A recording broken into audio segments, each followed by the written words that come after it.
Hello everyone.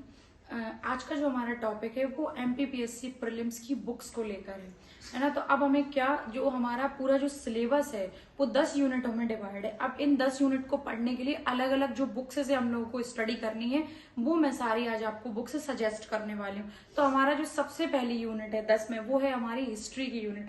History की unit जो cover करने के लिए सबसे अच्छा सोर्स ल्यूसेंट है। तो आपको जो पढ़ना है वो ल्यूसेंट से पढ़ना है। ल्यूसेंट तो वैसे ज्योग्राफी भी है, इसमें इकोनॉमिक्स भी है और पॉलिटी भी है। लेकिन क्या होता है ल्यूसेंट्स में बच्चों को लगता है कुछ एरर है, कुछ प्रॉब्लम है, तो उसके लिए हम लोग अलग अलग कोचिंग्स के अलग अलग नोट्स भी उठा सकते हैं, देख सकते हैं। ठीक है, तो पहली चीज तो आपको क्या प्रेफर करनी है, हर मर्ज की दवा वो क्या है हमारी, वो है ल्यूसेंट। तो हमें इसी से हम लोगों को ल्यूसेंट से कंप्लीट करनी है। अब इसके बाद तो आप फर्स्ट यूनिट के लिए वेदांत कोचिंग के भी नोट्स ले सकते हैं, नैया पार के भी नोट्स ले सकते हैं। इनके नोट्स बहुत अच्छे हैं इसके फर्स्ट यूनिट के लिए। सेकंड यूनिट अगर हम देखें तो एमपी की कल्चर वाली यूनिट है, मतलब एमपी की यूनिट है। तो एमपी की सेकंड यूनिट कवर करने के लिए परीक्षा धाम, ये आपको किसी भी बुक स्टॉल पर मिल जाएगी। ये परीक्षा धाम की बुक पूरी ऑल ओवर एमपी को कवर करती है। इससे आपकी जो हमारी सेकंड वाली यूनिट है वो कवर हो जाएगी। फोर्थ एमपी ज्योग्राफी भी हमें इसी से कंप्लीट करनी है, एमपी की पॉलिटी भी इसी से कंप्लीट करनी है और एमपी की इकोनॉमिक्स। इवन हमें 10वीं यूनिट जो पूरी जनजाति वाली यूनिट है वो भी हमें क्या इसी से ही कंप्लीट करनी है। कौन सी, परीक्षा धाम से ही कंप्लीट करनी है। जब आप 10वीं यूनिट इससे कंप्लीट कर लेते हैं फिर उसके बाद आप एमसीक्यूज लगाकर देखिए कि आपके क्वेश्चन सही जा रहे हैं, सारा हमें मटेरियल यहाँ पर मिला है या नहीं मिला है। उसके बाद आप क्या कर सकते हैं, अगर आपके क्वेश्चंस गलत जाते हैं, आपसे आंसर्स नहीं बन रहे हैं, तो आप ये दर्पण की 10वीं यूनिट के लिए बुक ले सकते हैं। इसको रीडिंग करो। इसको रीड करने के बाद आपको क्या करना है, जो इसके क्वेश्चंस दिए हुए हैं वो आपको पूरे क्वेश्चंस याद करने हैं। इसमें बहुत सारे एमसीक्यूज दिए हुए हैं, तो आप इसको भी लगा लेंगे तो आपका काम हो जाएगा। फिर उसके बाद हम लोग क्या देखते हैं, पॉलिटी। पॉलिटी के लिए आप लोग क्या कर सकते हैं, पॉलिटी के लिए वेदांत के नोट्स अच्छे हैं। आप पॉलिटी वेदांत के नोट्स से बहुत सरल और सहज भाषा में दिए हुए हैं वो नोट्स, आप उनको खुद भी पढ़ के समझ सकते हैं, पॉलिटी के जो नोट्स हैं। फिर नेक्स्ट हम लोग क्या, और एमपी की पॉलिटी हम लोग परीक्षा धाम से कंप्लीट कर लेंगे।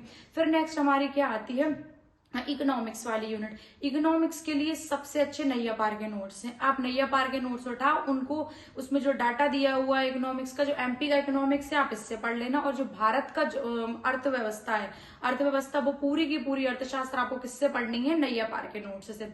फिर नेक्स्ट हमारी कौन सी यूनिट आती है, फिर आती है हमारी ये 7वीं यूनिट। 7वीं यूनिट दी हुई है साइंस की, साइंस एंड टेक्नोलॉजी की जो 7वीं यूनिट है वो आपको परीक्षा दाम की 7वीं यूनिट बोल के ही नोट्स, मतलब उसकी जो बुक आती है आपको वो ले लेनी है। आप उससे कवर कर सकते हैं। एज इट इज सिलेबस पे काम किया गया है इसके ऊपर, लाइन टू लाइन उसमें पूरे जो टॉपिक दिए हुए हैं वो सिलेबस के ऊपर दिए हुए हैं। 8वीं यूनिट है हमारी करंट अफेयर की। करंट अफेयर के लिए आपको क्या करना है, एमपी का करंट अफेयर या तो आप तथ्यवान से पढ़ सकते हैं, बहुत अच्छा दिया हुआ है इसमें। तथ्यवान के अलावा इसके लिए परीक्षा धाम का भी करंट अफेयर आता है एमपी के लिए। और अगर अपन इंडिया की पूरे करंट अफेयर की बात करें तो आप उसके लिए स्पीडी प्रेफर करिए। स्पीडी से आप पढ़ेंगे, उससे ही क्वेश्चन बाहर नहीं जाते हैं। पूरा करंट अफेयर स्पीडी और तथ्यवान कवर कर देगी, क्वेश्चन बाहर नहीं जाएंगे। फिर हमने 10वीं यूनिट के लिए हम लोगों ने देख ही लिया है, दर्पण वाली और परीक्षा धाम की। इस तरह से हमारी पूरी 10 यूनिट हम कंप्लीट कर सकते हैं। अब इसमें मैं आपकी क्या हेल्प कर सकती हूँ, क्या मदद कर सकती हूँ, तो आप अगर चाहते हैं कि आपकी इन 10 यूनिटों को इन्हीं बुक्स के आधार पर हम लोग, मैं और मेरी सिस्टर क्लासेस लेकर आ रहे हैं। अमरीन खान पीएससी हमारा चैनल है, आप उस पे जाके हमारे चैनल को सब्सक्राइब कर सकते हैं और आप पूरी वीडियोस वहां से कवर कर सकते हैं। नेक्स्ट मंथ हम लोग क्या करने वाले हैं, नेक्स्ट मंथ हम टेस्ट सीरीज लेकर आएंगे जो हमारे पूरे जो 10 यूनिट है उनको कवर करेगी। और हमारी जो टेस्ट सीरीज होगी वो यूनिट वाइज बाद में, पहले हम टॉपिक वाइज कवर कराएंगे उसको पूरे को। जब आपके वो टॉपिक अच्छे से कंप्लीट हो जाते हैं एज अ टेस्ट, फिर उसके बाद हम लोग उन टॉपिक्स की सारी जो यूनिट दी हुई है सब्जेक्ट वाइज वो कराएंगे। देन हम लोग एफएलटी, अभी हमारे पास अच्छे खासे 4 महीने हैं। हम चाहें तो हम पूरा एमपीपीएससी प्रीलिम्स का सिलेबस कंप्लीट कर सकते हैं।